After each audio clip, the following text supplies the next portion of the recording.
Welcome to the weekly question video where we answer your questions. If you want to submit a question to be featured on one of these videos, the best way to do that is in the comments. Alternatively, you can send us an email or DM us on Instagram. The links to how to do all of that is down below, as well as a link to our Patreon if you want to support what we're doing and get bonus content.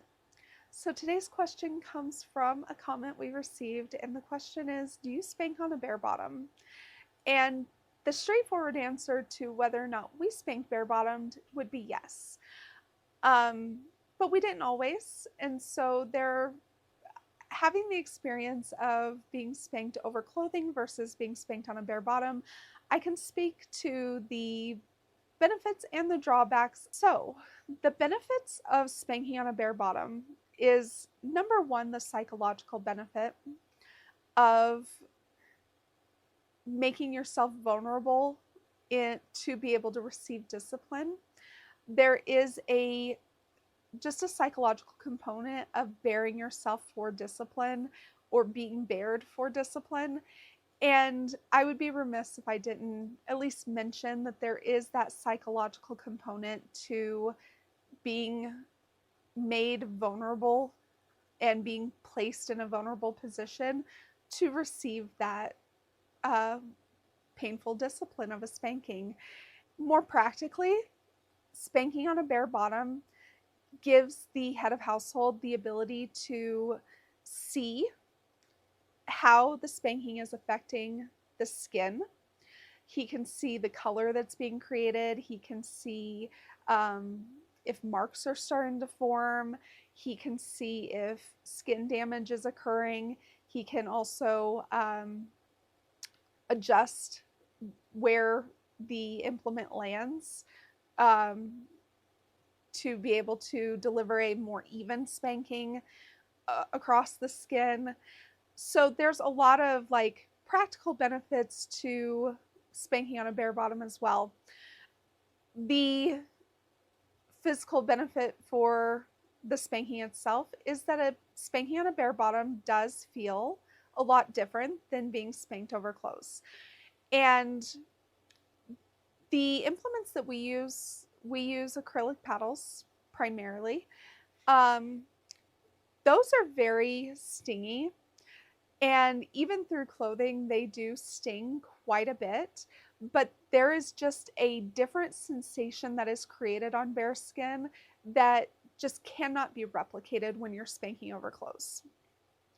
And I think that that's true of most implements, and there may even be some implements that are much less effective over clothes versus on bare skin. And so you just want to look at all of those things. And for all of those reasons, we decided that going straight into bare bottom spanking for every punishment was the most appropriate and the most practical for our relationship.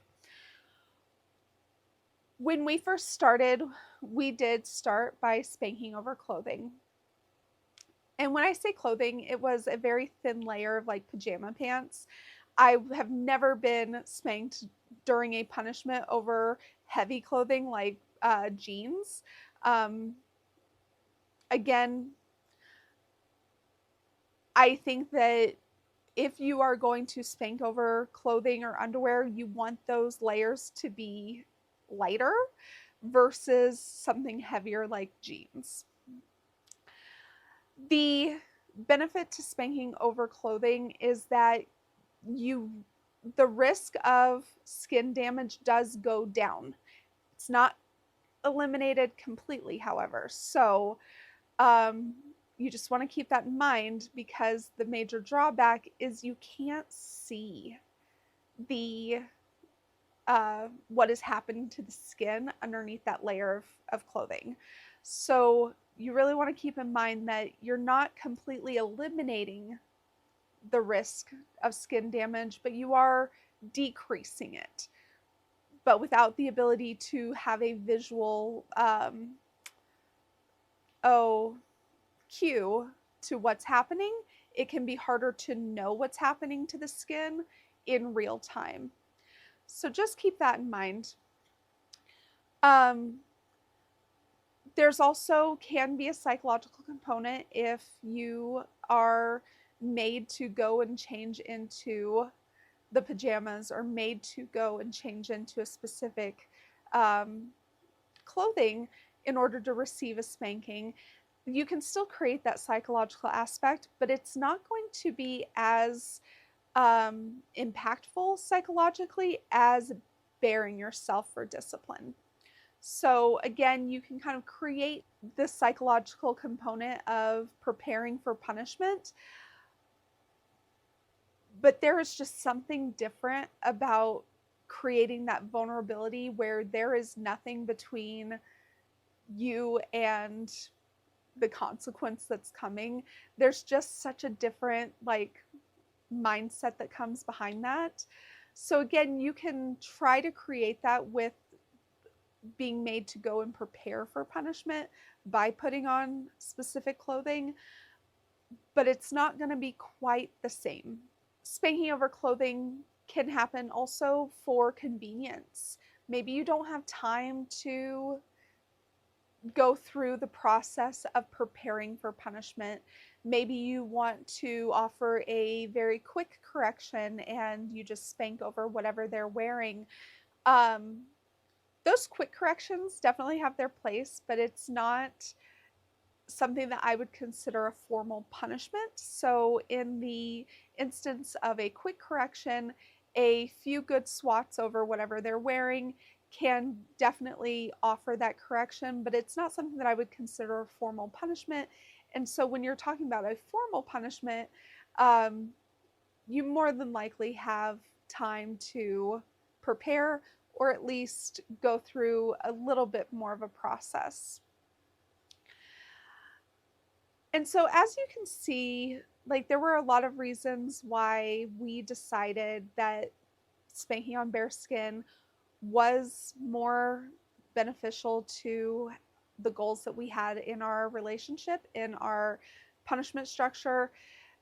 There's a lot of reasons why spanking on bare skin makes a lot of sense. Now, I know that there's a lot of people out there that think that the only way that you can have an effective punishment is to spank on bare skin.